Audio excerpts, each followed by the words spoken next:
এখন বাজে সকাল 10টা। রান্না টান্না সব কিন্তু কমপ্লিট হয়ে গেছে, তাই ভাবলাম আজকে বেশ তাড়াতাড়ি রান্না হয়ে গেছে, তাই ভাবলাম কি করব, হাতে তো অনেকটা টাইম আছে। আর আজকেও পাড়াতে সার্ভে করতে যাচ্ছি না, আর না ভালো লাগছে না রেগুলার সার্ভে করতে।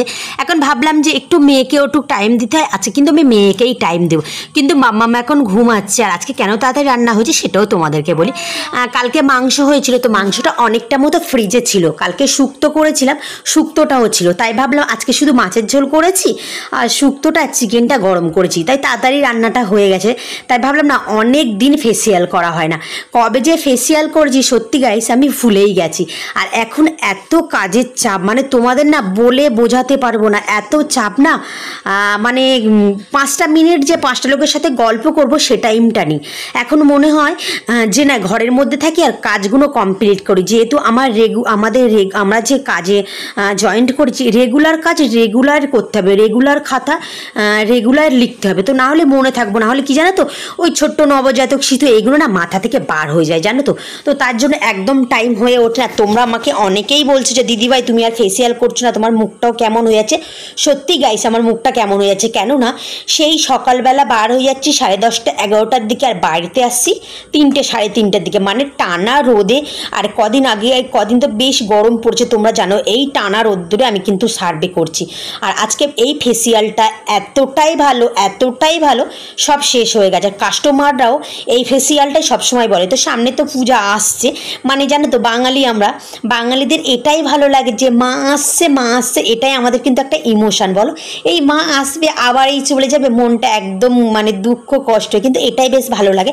তাই ভাবছি এবছরে পূজাতে পাপাইয়াও কটা তুলবো, আর ডায়মন্ডটাও ডায়মন্ডটাও কিন্তু কাস্টমাররা ভীষণ বলে যে ডায়মন্ডটা আনার জন্য। তো ভাবলাম এবছরে ডায়মন্ডটাও তুলবো, পাপাইয়াটাও তুলবো। আর আমি কিন্তু পাপাইয়াটা করি, ডায়মন্ডটাও করি। ডায়মন্ডটার দামটা একটু বেশি নেই, পাপাইয়াটা 200 টাকা নেই। আর তোমাদের কাছে বলছি পাপাইয়াটা 200 টাকা নেই, আর ডায়মন্ডটা আমি 300 টাকা কিন্তু নেই। তো চলো আজকে তোমাদের সাথে একটা কথা বলি।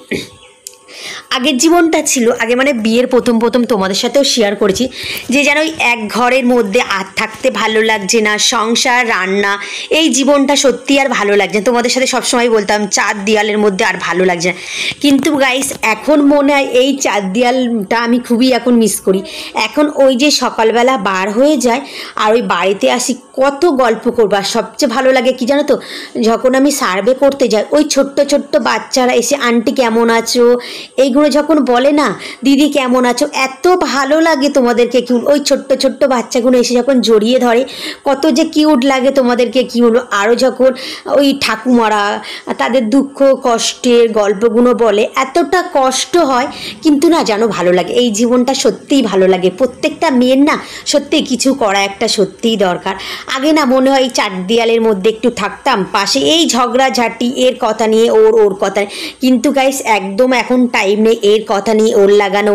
এখন কি জানো তো, এখন আমাদের এই পাড়ার লোক বৌদরা আমাকে বলে একটু যখন বাইরে বেরোয়, বলছে তোমাকে তো আর দেখতেই পাই না। সত্যি গাইছে এখন আমাকে সবাই মিস করে, যে এখন তাদের সাথে আমি টাইম দিতে পারি না, আমার সত্যি আর গল্প করার টাইমে এখন ওই পাড়ায় যেতে হয়।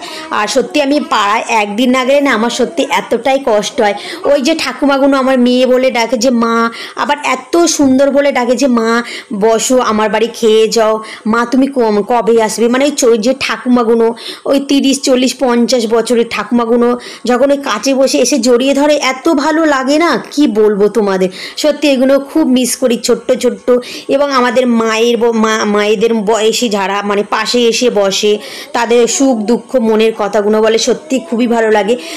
আমরা সত্যি কথা বলতে কি দুনিয়ায় কিছুই দেখিনি, বাইরের জীবনে না গেলে না সত্যিই বুঝতাম না যে মানুষের জীবনে কতটা কষ্ট থাকে। আমাদের মনে হতে এইটুকু কষ্ট, কিন্তু একটা দুটো মানুষের মনে যে এত কষ্ট থাকে, মানে বাইরে না গেলে সত্যি গাইস আমি সত্যিই জানতাম না যে মানুষের মনে কতটা কষ্ট থাকে। মানে কোনো ছেলেরা তাকে মাকে খাওয়া দিচ্ছে না, এই কষ্টগুলো সত্যিই কষ্ট হয়। তো যাই হোক অনেকটা ইমোশনের কথা বলবার, সত্যি গাইস এইগুলো না আমার খুব কষ্ট হয় যে এই যে যারা সব ছেলেরা একটা সন্তানকে জন্ম দিতে গেলে মারা কত রিস্ক নিয়ে একটা সন্তান জন্ম, কিন্তু সেই সন্তানটা বিয়ের পর বাবা মাকে দেখে না। মানে কিছু বাড়ি আমি যখন সার্ভে করতে যাই তখন বলে যে মা আমার সন্তান আমার দুমুঠো ভাত দেয় না, এতটা কষ্ট লাগে না। আমি যখন বাড়িতে আসি না সেইগুলো আমি ভাবি যে ছোট্ট থেকে একটা বাচ্চাকে মানুষ করতে, আমার এই ছোট্ট মেয়েটাকে কত কষ্টে মানুষ করছি বলো। এরকম প্রত্যেকটা মা তাদের সন্তানের জন্য কত কি করে, কিন্তু সেই সন্তান যখন বড় হয় না মা বাবাকে দেখে না। কেন দেখে না সত্যি আমি জানি না, এক মুঠো ভাত দিতে কি সত্যি কষ্ট হয় জানি না। তো যাই হোক, এখানে আমি একটু ডান্স করছি আর আমি শশা মানে চোখে শশাটা খাচ্ছিলাম, কিন্তু পিছনের সাইডটা না একটু তেতো টাইপের, তাই ভাবলাম এটা আমি কী করবো না, এটা আমি চোখেই দিই। তাই এটা আমি চোখে দিচ্ছি আর চোখ থেকে খুলে খুলে দেখছি কেউ আসছে কিনা। আর এখানে দেখো অরিন্দম এসছে মাম্মামে স্নান করাবে, মানে মাম্মাম ঘুমিয়ে থেকে উঠে গেছে আর এসছে ওই কথা বক বক করছে, বলছে ও মাম্মাম ঘুমোচ্ছে তুমি এই করছো। আমি তাই বলছিলাম অনেক দিন ফেসিয়াল করা হচ্ছে না তাই।